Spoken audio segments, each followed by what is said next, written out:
something that somebody told me, I don't know, 5-6 years ago that really stuck with me is you can live in the past or you can live in the future, but you can't live in both. And so, if you're asking yourself, how do I become a better partner of management? Start with the answer, start with where you want to be, and then work backwards from there.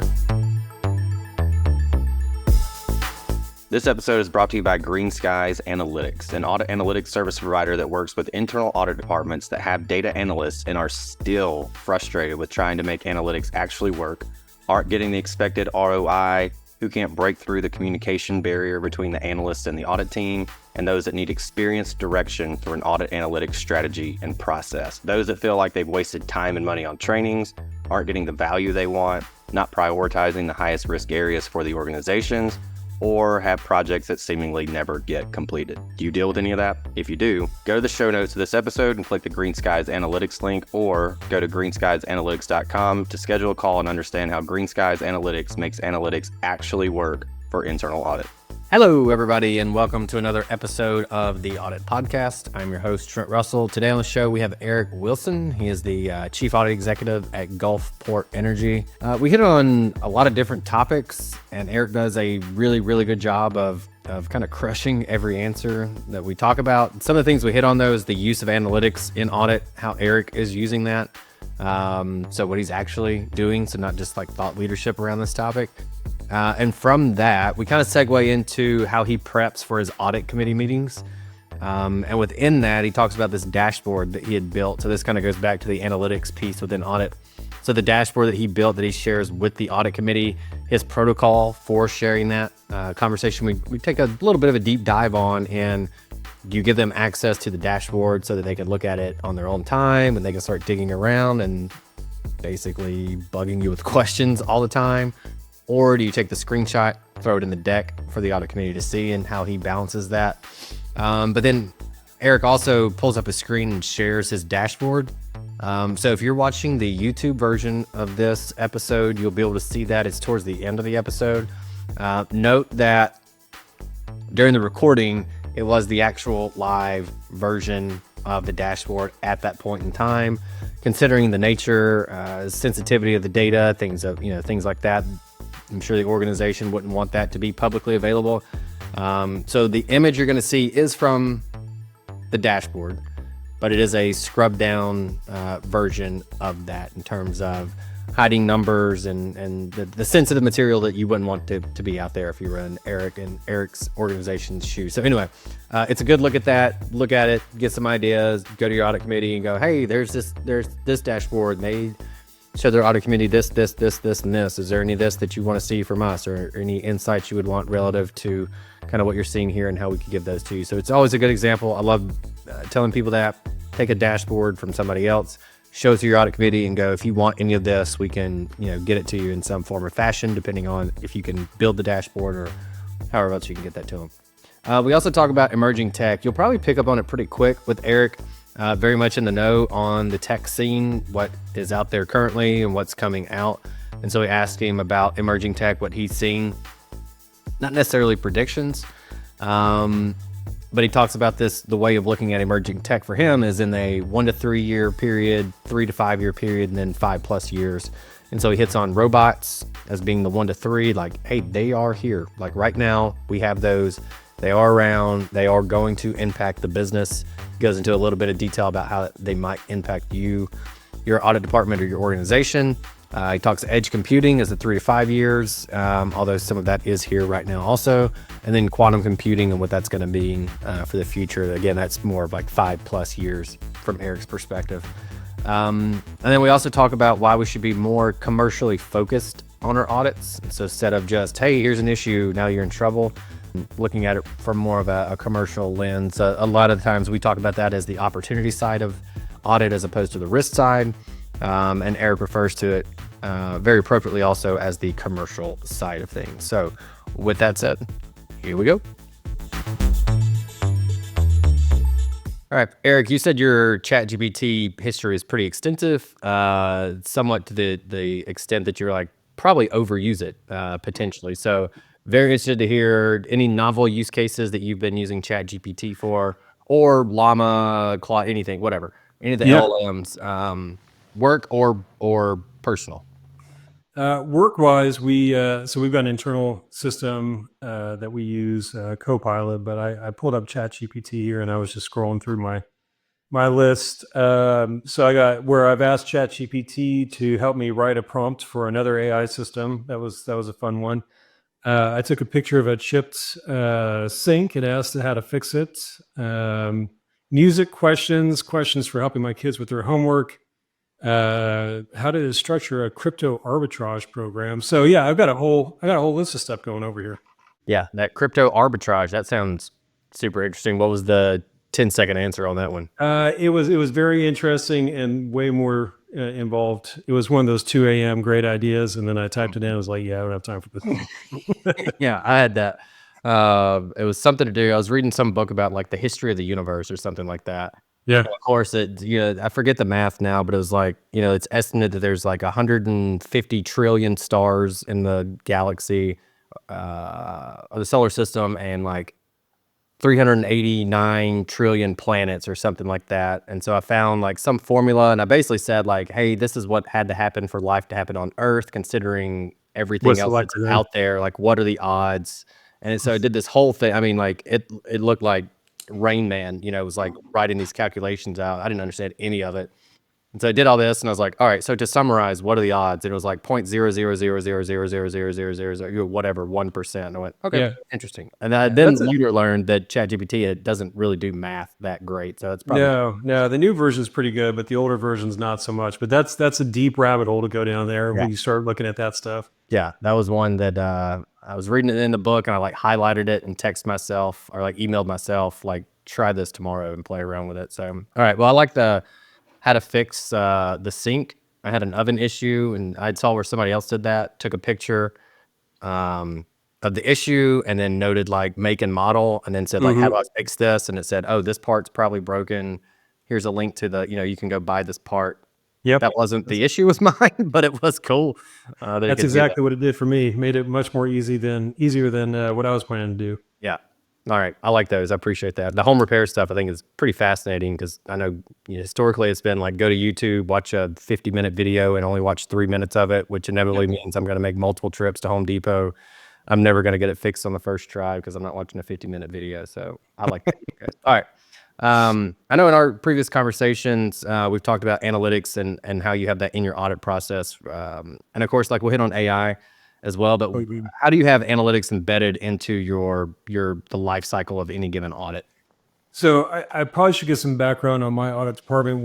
When I came over to Gulfport Energy, one of the decisions that we made was, were we going to staff up this department, or were we going to have it just as a single person department where I have consultants and contractors in place that I use for different projects? And that's the route that we ended up going with. So being a single person department, I live, eat, breathe analytics all day, because there's no way that I could operate this department without that. So I have an audit management tool that I use, and within that audit management tool, there is integrated Power BI, and I've built out custom dashboards for our SOX program, for tracking our findings, for our operational audits, for management action plans, for document requests. And so, the goal originally was I need to get my arms around what's happening within the department. What's nice now is I've actually gotten to the point where I get in the office, and within 10 minutes, flipping through those dashboards that I built, I've got a great idea of where the department's at, what I need to focus on for the day, what questions I need to be asking people. And then the other thing it does is it creates for me a dashboard that I use with our management team and that I use with our audit committee. So I will literally screenshot this dashboard, put it in my audit committee deck. That's what goes up to them. And so it makes my life much more efficient, much easier. I wouldn't be able to do the level of auditing and the amount of audits that we do without more personnel if I didn't have the analytics in place that we're using every day. Hey everybody, we'll get back to the guests, but real quick, just wanted to let you know, block your calendars for March 5th, 2025. If you attended the Audit Analytics and AI conference back in the fall, we're going to do a mini Audit Analytics and AI conference on March 5th. So it's going to be from 9 to 4. So we're going to go 9 to 12. Then we'll do an hour break, and then 1 to 4. These are Central Time, so Chicago time zone. All right, so go ahead, block your calendars off, and we'll make the announcement when registration opens. All right, back to the show. So like knowing how deep you are in analytics and confident within that for 2025, do you have a AI or analytics initiative that you're looking to implement? Yeah, we've got a couple things. So we talked about the analytics that I use within the audit department. The flip of that is the analytics that we use for our auditing. And to date, we've put some analytics in place, but it's been a little bit of a slow process. And the reason why is because Gulfport, being like many companies that were formed more than 5 years ago, we didn't structure our data in a way that was designed to be used for data analytics. So Gulfport, I mean, we're coming up on 30 years that we've been in operation now. We've got data in multiple locations, multiple systems. They don't feed to a central location. So it's very difficult to create a robust analytics on data while you're auditing if you're in that environment. And that's not unique to us. That's most companies I've ever worked for, they're in the same boat. So our goal for 2025 as a company is to start doing some consolidation of data. And as we do that, I'm going to provide input as to here's what I need to be able to do automated testing. Here's what others are going to need to be able to do data analytics. And then really start rolling that out. And then the other thing I want to do is I really want to get to where I'm starting to leverage AI more. So I'm one of the guinea pigs in the company using AI to support my audit function. So far, it hasn't been in anything related to core audit activities, more ancillary. But in 2025, I do want to start working into using AI more for actual audit work, supporting the audit function. And so far this year, we're early on. There's been a couple things that I've been able to do that I think are going to make a huge difference in our efficiency and effectiveness. So 2025 is kind of the year of data governance for you all. And let's get this thing in a position to where, I don't know, 2026, 2027, you can really start to take advantage of AI solutions like, hey, our data is legit now. It's in good shape. We can rely on it, complete accuracy, security, all that stuff. Now we're about to start taking off. Yeah, absolutely. But I would also tell people, if you're in a similar situation, a lot of people look at their data structure and they say, well, it's all over the place. It's really difficult for us to use it. So we're not going to start doing analytics, or we're not going to apply AI. You can still use analytics and AI. It may be in a more limited use case. One of the things that I'm doing this year, our company, it's very technical in nature in what we do. And so we do operational audits. One of the audits we're doing this year is drilling and completions. Very technical, lots of engineering that goes into it. So I'm going to send my audit team out to do that. Most of those auditors have no background in drilling and completions. And so just yesterday, I went into to Copilot and I said, hey, we got this audit coming up. Build me a primer that I can give to my audit team that explains to them what is drilling and completions, what's the process, what's the key terms and definitions, who's involved. And it built me this, amazing 20-page document that what I'm going to do now is I'm going to send it to the person who's responsible for that area. Say, hey, look through this, read it, make sure it's okay. And once they give me the okay, I'm going to give it to the audit team, because we've all been in that situation where we send auditors into an area to audit, and then the person calls you who's over that area an hour later and goes, why are you sending these people to me? They have absolutely no idea what I do and how I do it. So I'm trying to mitigate that a little bit. And just that is a perfect example of where I'm starting to really inject AI into my operation, because I don't have time to build that primer. And if I went to that area and said, hey, can you guys build this for me? They'd go, absolutely not. There's no way we've got time for it. So, 30 minutes, it spit it out, and I read through it and I say, this is pretty good. I like it. It's got to fact check it a little bit with the absolutely. I'm smiling because I've got on another screen, I've got a deck pulled up that I'm working on, and there's just some prompts that I'm gonna show some folks for internal audit, specifically for SOX purposes. But I know, like, I was thinking back, like, if I would have had this when I started an external audit, which is all SOX, IC audit testing, what would I have used it for the most? And I feel like it was the understanding the business aspect, because I was on like a retail client, a logistics client, a bank client,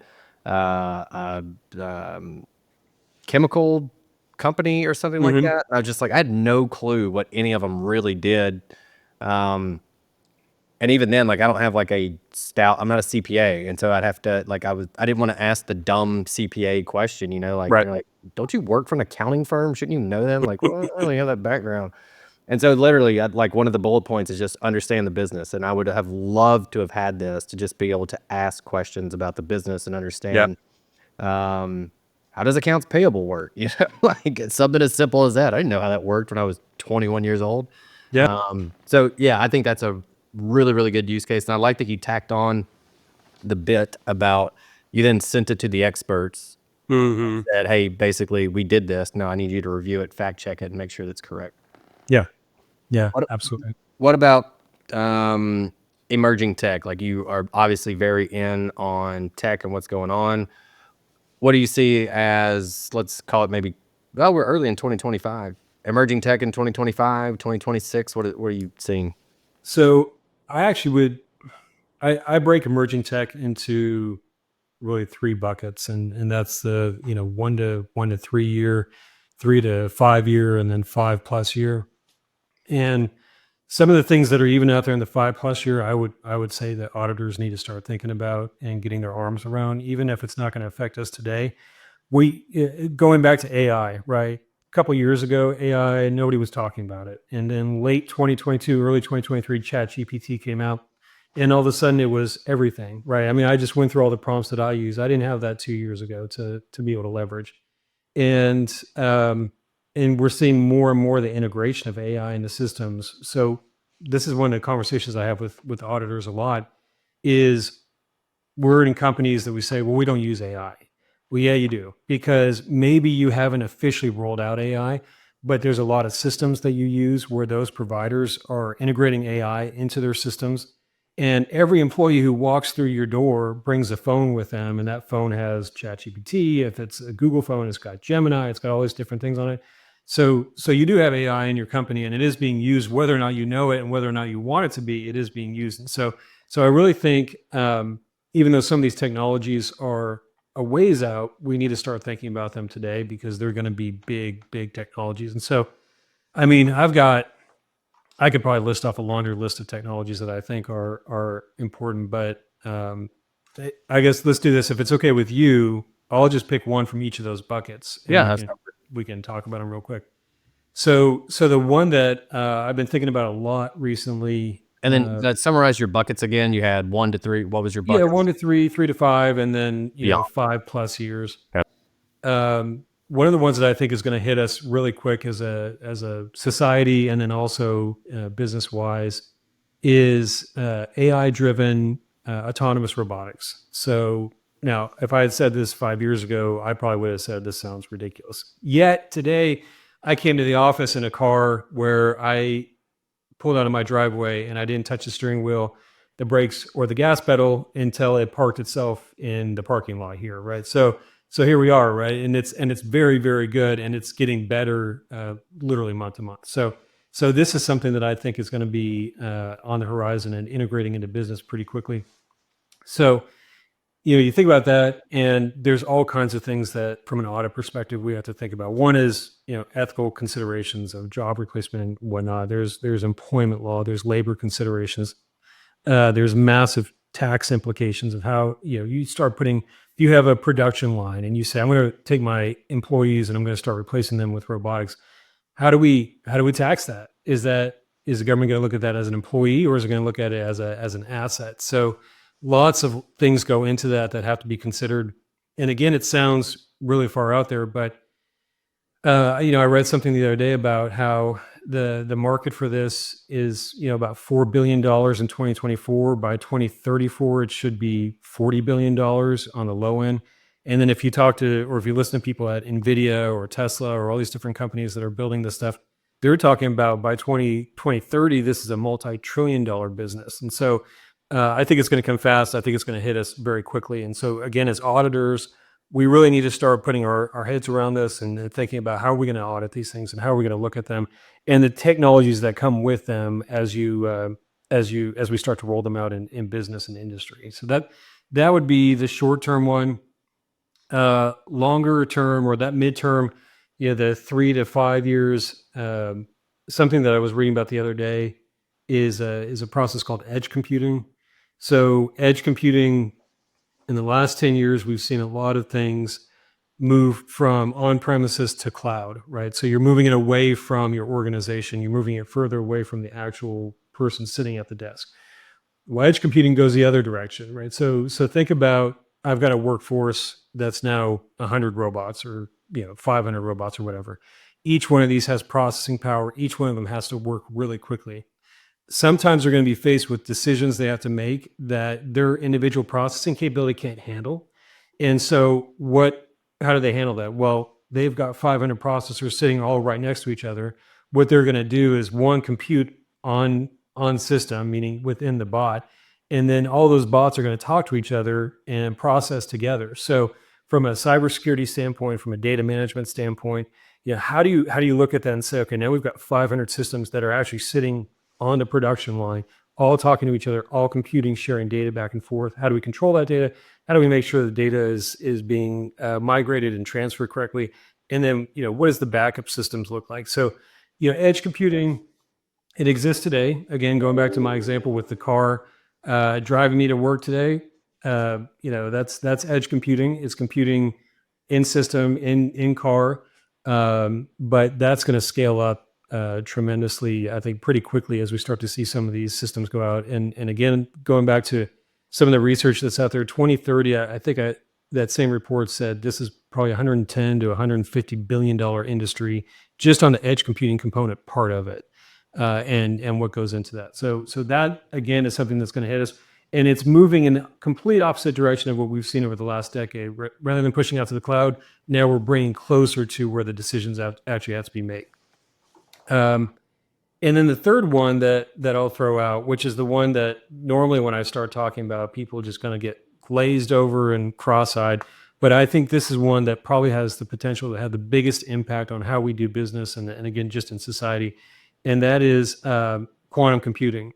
So quantum computing, I would say, you're 5+ years out for it being commercially viable. But when it becomes commercially viable, things that today we can't do, we can't compute, we can't solve, problems that, optimization problems that even the best supercomputer couldn't tackle, it'll tackle instantly.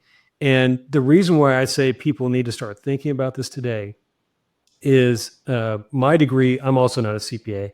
I actually have a science degree. And when I was getting my degree, I think in my 4th year, I had to take quantum physics. I didn't understand it. It made no sense to me at all. By the end of the semester, I still walked out of there going, okay, I think I got it. I don't know if I have it. I think the curve in that class was like a 20%. If you had a 20%, you had an A, and then everything below that was, scaled.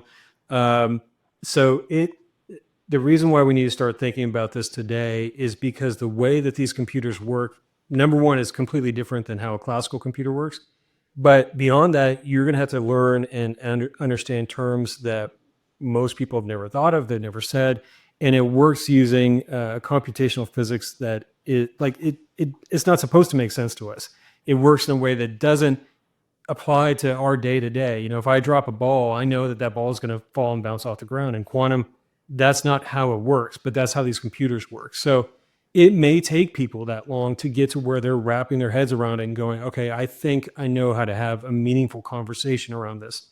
And again, when these technologies become commercially viable, it's not going to be a 10-year integration, a 20-year integration. It's going to be immediate, just like AI was. And so I think as auditors, we need to continue to be curious and maybe take our horizon that we're looking at things out a little bit further than we have in the past, because this stuff will hit us fast. And when management comes to us to say, hey, what do you think about this?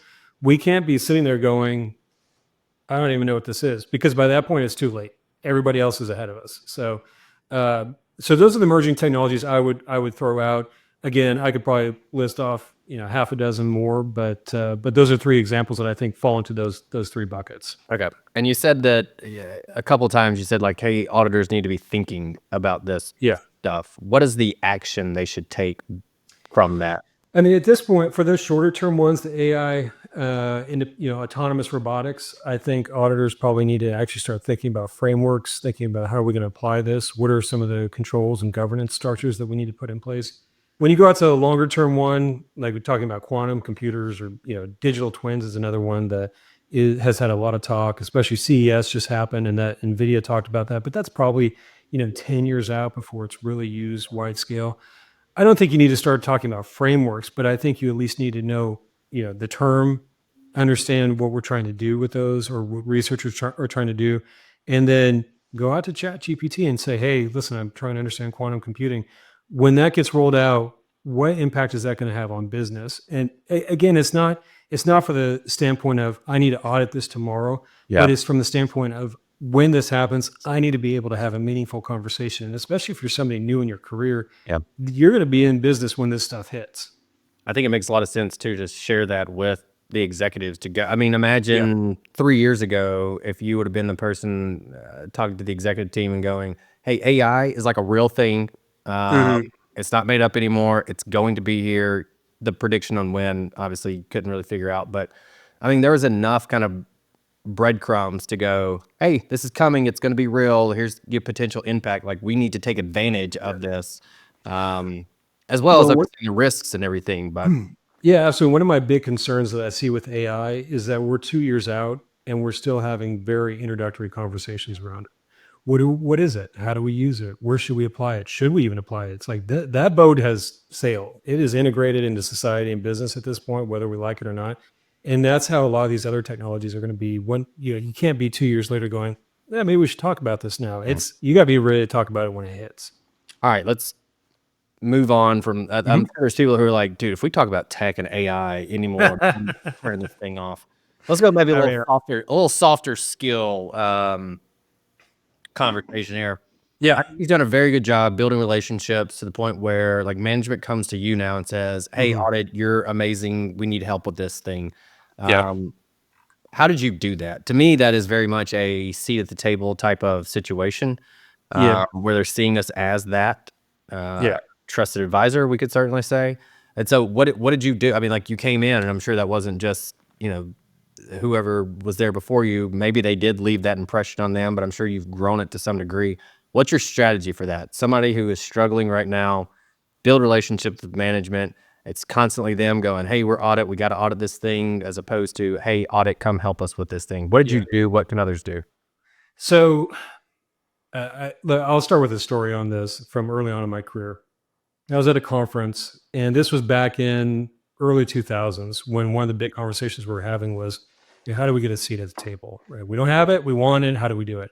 And this whole conference was essentially structured around that conversation. And one of the keynotes is they brought in a CFO of a local company, and he spoke about audit, his impression on audit.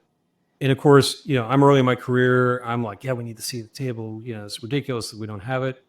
And he completely burst my bubble, right? Because he sat there and he goes, let me tell you why you don't have a seat at the table. You all tell me what's already wrong. I know what's wrong. You don't give me solutions. When I ask you to help, you don't help. You say, oh, I've got this audit plan. That's not my plan. Maybe I can help you next year with that. I don't need people like that sitting at the table helping me make decisions. I need people who can actually sit there and say, yep, I'm in this with you. And so that really stuck with me when I heard that speech. I mean, at first I was just completely incensed, like how could he possibly say this about audit? And then the more I thought about it, I was like, actually, he's completely right. We don't give him a lot of insights except for to tell him what's already wrong. So, I mean, I think when you say, we all say, hey, we want to be a partner. Let us be a partner with you. It's one thing to say it; it's another thing to show it. So I would say, really truly be a partner with your management team. We fought very hard to get that seat at the table at this point because of some of the changes that happened at the IAA with rolling out consulting into the standards and then departments taking that and running with it. We're now more and more so getting the seat at the table. Take advantage of that. And by taking advantage of that, what that means is, when somebody comes to you and says, hey, can you help out with this? The answer needs to be yes, right? You can't hide behind, it's not in my plan. I can't do that, whatever it might be. Now, when I say yes, that means you still act as an auditor, right? You're not going and making business decisions. You're not going and telling the business, here's what you need to do. And if you don't do it this way, then it's all going to fall apart. It's more of, okay, here's what I see as an independent view on things. And you can do whatever you want. However, based on my experience, based on what I see in the company and my ability to tie things across the entire company, here's what I think would be really good in this situation. And when you start taking things that way, I think that really drives management to say, okay, we can go talk to these people. They're not being overbearing, but they are still here to try and help us and guide us through this. I've worked in audit departments where the chief audit executive took joy in, we would go to audit exit meetings, and he'd walk in and just start lobbing grenades at people. I mean, you just sit there as like, one finding after another, and people are, they're freaking out because they haven't seen this stuff, or it's written in a way that they hadn't seen before. If you feel like that's how your department's going, get rid of that, because it's not a way to build trust and confidence with you in the audit department. Audits should be open book tests. People should know what's coming, and people should know what's coming at the end of the audit too. And then one of the things that I try to really focus on as we perform audits is being commercially focused. And so other auditors hear that and they go, well, our job isn't to drive revenue. That's true. It's not to drive revenue, but commercially focused can be compliance, right? So if we get hit with some kind of major compliance issue, a fine or, a legal letter or whatever, that can cost us a tremendous amount of money, not just in revenue, but also in share value. But then also, as you find stuff, is it increasing revenue, or is it preventing the loss of revenue? Or is it decreasing costs? There's nothing wrong with focusing on those things as an auditor. And I'm not talking about from a SOX perspective. SOX is a whole different thing, but when you're doing these operational audits, commercial focus can be very, very important in building that relationship with management. Because if you issue an audit report that's full of things that everybody looks at and goes, okay, I don't understand why I have to do this, but I'm just going to go do it because you told me to. Again, at the end of the day, management's not going to come to you. They're not going to ask you to audit things. They're not going to ask you to support projects. So those are the things that I've focused on so far. It's worked pretty well, But I'd be interested to know, Trent. You have a lot of these conversations. Anything else that you've heard people doing that are in similar situations? So a lot of what we preach is, so you say commercial focused, we say opportunity instead of risk. So they're same side of a different coin. So I always try to speak to opportunity, and the analogy we always use is like with if you talk to like your personal finance person, they're always going to want you to get life insurance. Makes sense, right? And then they're always going to like invest your money and watch it grow and all that kind of good stuff. And like when we have those conversations, I don't really care about the life insurance stuff. I don't want to talk about that. It costs me money. It sucks. I don't see a return on that necessarily. But then when he goes, hey, this is what we did during the quarter, I go, yeah, that's way more fun. I'm more interested in that. And so to me, that's kind of the opportunity side versus the risk side. So I try to pose things as opportunities, and that's what I hear others do. And then the other thing being like you are an executive, act like an executive, help the rest of the executive team. And so usually that can be in the form of, and one good way to kind of think about it is after you put together your audit committee deck and you have like whatever your high risk issues or whatever, instead of just going, here's the issue, it's here's the issue, here's what you could, potentially recommend as solutions to that issue. I think you mentioned solutions, but as opposed to, all right, everybody, we found these problems. Good luck. We'll see you next quarter. We're going to give you more issues that you have to deal with. Offering some solutions to some degree to go, hey, we've thought about this. We've talked to our peers, or whatever the case is. We feel like this might work, or whatever the case is. It's something that I think works really well. It's something that happened to me, I think, early in my career. I would just ask there's a particular senior, any question I asked them, they would go, give me an answer before you come and ask me the question. Basically, you have the question, go try to figure it out, and then come to me and say, I think we could do X, Y, Z. What do you think? And so I've always tried to do that, and I think it's in a similar vein of, here's the issue, here's our opinion on that, here's what I think we could potentially do. And I know some people are going to hide behind independence. I guess you could walk that line as you see fit, but I've seen and heard that approach work really well. But it all boils down to just help the business and stop being the tattletales that we are sometimes seen to be.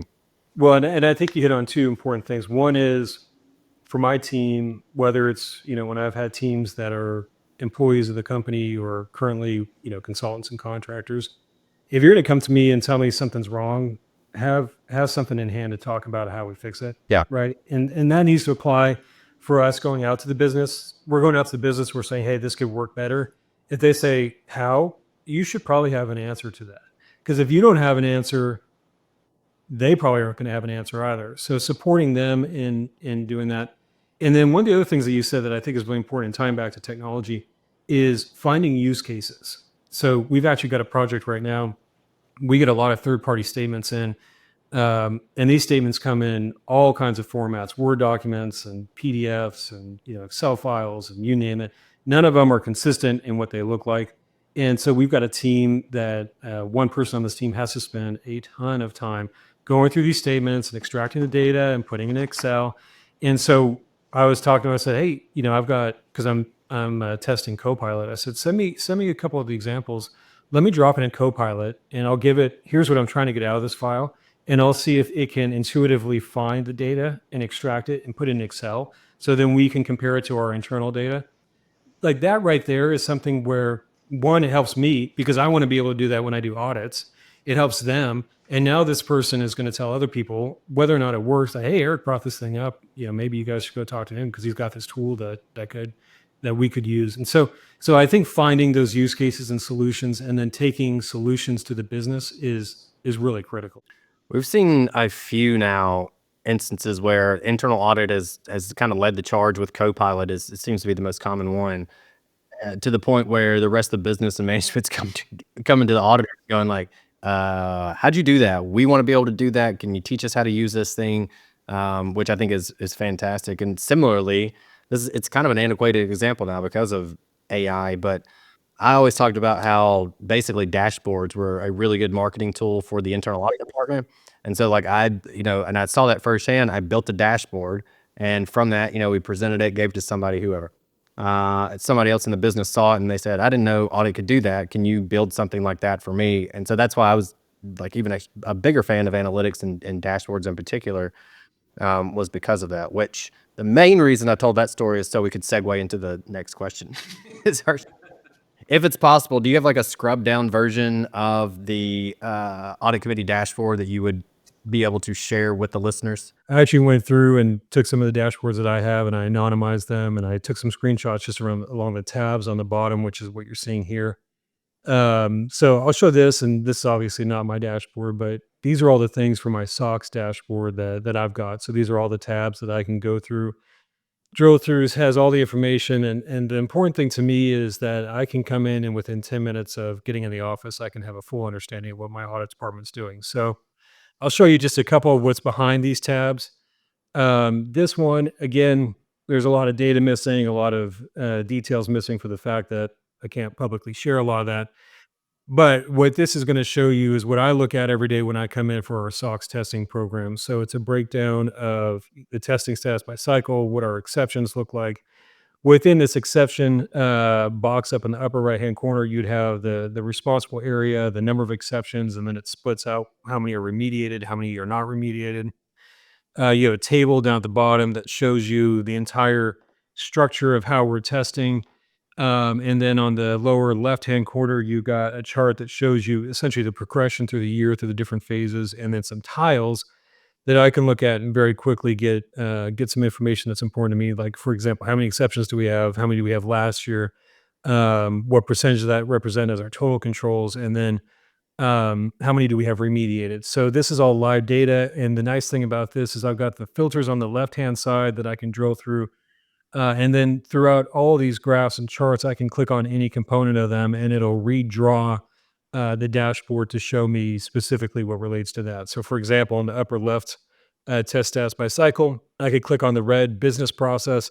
It'll redraw the entire dashboard just for what is not started within the business process. So that to me is really helpful on a day-to-day basis, but I also use this quite a bit for the audit committee. So let me go back one. One thing that I do on all of my dashboards, and you'll see this on the bottom of all the tabs, is I've got my audit committee dashboards. So these are the dashboards that I take screenshots of and I put them into my audit committee deck when I do the updates or when somebody calls and asks me a question. These are not just viewable to me. Anybody who has access to the dashboards within the company, so it could be management, it could be executives, it could be control owners, they can see these audit committee screens as well. because I don't ever want it to be a surprise what I'm going to present to the audit committee. So these are always live, they're always available. So this is the testing update that I showed to the audit committee. It's a subset of what I had on that other dashboard. So again, it's really what's important to them. How's the testing going by the cycle? How's the testing going by the phase? Again, the tiles are there. For some of the audit committee members, they like the detail, so I've got the table there. And then what's our completion trend? So I can point to that and say, we're close to year end. We've got a lot still open. So essentially between now and the time we file, that line is going to go vertical because we've got a lot of things to test. And that then gives me the ability to also have a conversation about how much effort it takes to do SOX testing, not just for my team, but also how much effort it takes for SOX testing on the part of the business, because the business has to support all of that. Behind that, I have the exceptions dashboard. This is the other audit committee dashboard that I put up. So it shows the breakdown of all the exceptions. I'm sorry, I went the wrong way. There we go. This gives you a breakdown of all the exceptions. Again, the trees on the left-hand side would have the areas, control owners, what the breakdown is, and gives them an idea really quickly of what kind of exceptions we had for the year, when we identify them, when we target to remediate them, including which ones may roll into next year because, for example, maybe we don't have enough samples in this year to remediate it. So instead, that'll remain open for year end. That then is an indication to them that those are the ones that they're going to get memos on at the end of the year saying, we didn't close it before the end of the year, so we had to do an analysis to determine the impact on the overall financial statements. From this, so there's going to be people who are watching this, go, I'd love we had something like this, but we just don't have the resources or the technical competency to build this out. And so maybe as a different way of thinking about this, for those that don't, is there a common question that you typically get from the audit committee? Like, do they typically go, hey, I want to know about this? And the reason I ask that is so that others who don't have this can kind of pre-plan, and when they go in to talk to the audit committee, they can go, hey, this is what I want, like something else they can add to their agenda that you're seeing and you're hearing from people who can see the data and what you're hearing from them, the questions they have. Yeah, so if we step back to this last one, we'll talk about testing first. Like I said, sometimes we have members of the audit committee who want a lot of detail, which is why I have the table in here. But really what they want to know is, how's our testing going? What's still open? Is there a particular area that's still open, which is why I break it down by cycle?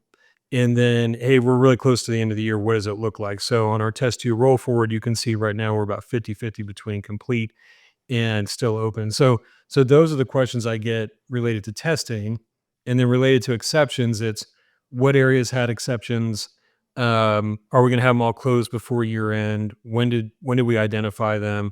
And then sometimes, they'll want to talk to individual control owners, depending on, if they see one control owner has 60% of the exceptions, they might say like, hey, can we, find out a little bit more about that? But I will say from a technical standpoint, so I use an audit management software. This is Power BI integrated with that software. And I built all these myself, just kind of self-taught. So it's is much less difficult than it might appear by when you see these in their final product. There's there's tons of tutorials and everything else. If you can get the data and get it into a system like Power BI, it's fairly straightforward to actually be able to build these. That's what I wanted to ask you, because it's always where do I get the data from? How do I keep up with it? And so that's what I was curious about. So all this data, you're going through your audit, you're doing, putting everything in your audit management system, your testing's in there, issues, all that kind of stuff. And then so you have your audit management system. And then within that's all the data. And then you just build a Power BI dashboard that sticks, let's just say, on top of that. And that's where the data is coming from. I feel like a lot of people are going to go, how do you get the data? And how do you keep up with all this? Yeah, exactly. And most of the fields that are behind this, like for example, in this one, the testing year identified, the testing phase identified, I'm not going in and filling that in a field. In that system, when we mark an exception, the system on the back end is capturing all that data. So, a lot of this stuff you're seeing are fields that are being automatically filled in as we complete our work. It's just a matter of going in and finding where those fields are. And depending on your audit management system, I use one that's very common, that a lot of companies use. It's pretty easy to find the data once you start digging around through. So this is something I talk to our clients about when they go, audit committee dashboard, and we want to pull up the dashboard during the audit committee meeting and like have them be able to ask questions, and we can click around and do this. And I go, how much time do you have? It's like 10 minutes. And there's always, the more people that you show something like that to, the more likely there's going to be that one person that goes, oh, click on that, and then and that and that, and you kind of go, why do you want it? And they go, oh, just curious. So I always recommend, like, don't give them during the audit committee meeting access basically to poke around in the dashboard or dictate. Maybe that's another way to say it. Don't give them the ability to dictate the meeting based on their just general curiosity. And I always say, similar to how you have it right here, take the screenshots and then you can speak to what you need to speak to, and things don't go sideways. And I think that's what you said, right? So what's your protocol for that? You give them access to the live dashboard prior, and then during the meeting, just have screenshots. Is that right? So some members of the audit committee have access to the audit management software, and they can see these dashboards if they're interested at any time to pull it up. I've got one or two that will do that, and then I've got some that will never look at it in between. We have a pre-call with members of the audit committee, which is more of a general relaxed conversation where we go through stuff. During that call, I'll have the live dashboard up, so if somebody does want to dig into something, we can do that. But then the actual audit committee meeting itself is a screenshot. Now I'll have it up on my computer, which is not being presented, just in case somebody asks a question. I can drill down real quick, but we don't give the opportunity to have a drill down session with all the members for all the questions during the actual audit committee itself. Yeah. So the other thing that I use this for beyond SOX is that's actually really important for me is document request tracking. Similarly, this is all in the audit management system. And again, I have an audit committee slide for this. So I can see in real time, what are my projects that are out there? What are the documents that I'm tracking? What's the status of being submitted? Because ultimately, this is the front end of us being able to do our testing. If this goes late, our testing goes late. And similarly, I will present this to the audit committee for no reason other than to say, this is the front end, we're moving along. Plus, it gives me the opportunity to talk about how much work it takes to actually complete a SOX testing program, not just on the part of my team, but again, on the part of management.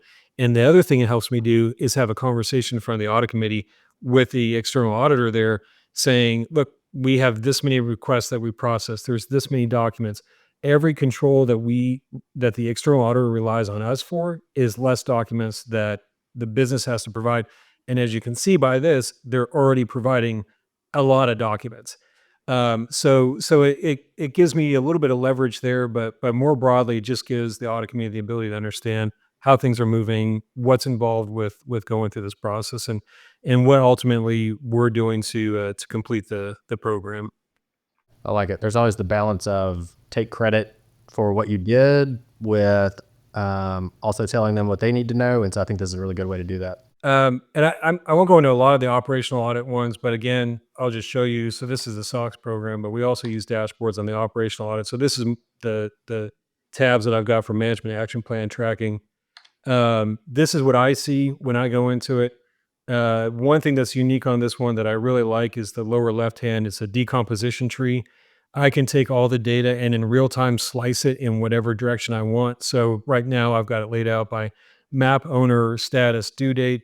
I could flip those if I wanted to see due date first, and then who are the map owners that have those due dates. So the decomposition tree, again, delivered with Power BI. So it's not something that's, crazy that I went and bought specifically to have in here. A very, very useful tool. And then similarly, I have an audit committee update with here's our management action plans. And there's a second table that comes with this, that if there is a late management action plan, it gives the audit committee the details of what's in that management action plan. And then my status update from the audit management system of it's late, but we're okay with that, or it's late and we've got a problem with that. So the nice thing is not only am I giving them data that they can consume very quickly, but it also takes a tremendous amount of the workload off of me to manage the department, to prep the audit committee materials, and to get everything in front of management that they need to see. And I'm not having to deal with all the administrative overhead that goes with that. All right, so we started off very technical analytics AI. We mixed in a little soft skills and even then to that point of how to get seat at the table, there was some technological solutions that can certainly help do that. and then kind of close with some more analytics and tech. So I feel like we've covered a lot here. Is there anything else that you want to leave the audience with? Anything in particular? I think whether we're talking about how do you become a key partner to managements, or how do you look at emerging technology, all these different things. Something that somebody told me, I don't know, 5-6 years ago that really stuck with me is you can live in the past or you can live in the future, but you can't live in both. And so, if you're asking yourself, how do I become a better partner of management? Start with the answer, start with where you want to be, and then work backwards from there. And then when it comes to technology, start with where things are going to be in 10 years and start thinking about what's going to be emerging. Because as auditors, it's not enough for us to be thinking 6 months or a year out anymore. Things move so fast that we have to stay ahead of it, because if we become that key partner to management, we're going to be one of the first people that they stop by to ask questions to, and we better be ready to answer it. Hey everyone, thank you very much for listening to this episode of the Audit Podcast. Whatever platform you're listening on right now, I'm sure there's a subscribe button somewhere, so please hit the subscribe button there. If you're listening through iTunes or Spotify, feel free to go give us that 5-star rating. It only took me about 16 seconds to give myself a 5-star review, and it really helps to get future guests to come on the show, so we'd really appreciate that. Lastly, be sure to check out the show notes and follow us on all our social media channels on Instagram, on LinkedIn, and on TikTok. Also, if interested, please sign up for our weekly newsletter from the Audit Podcast. Thank you all. Have a great one.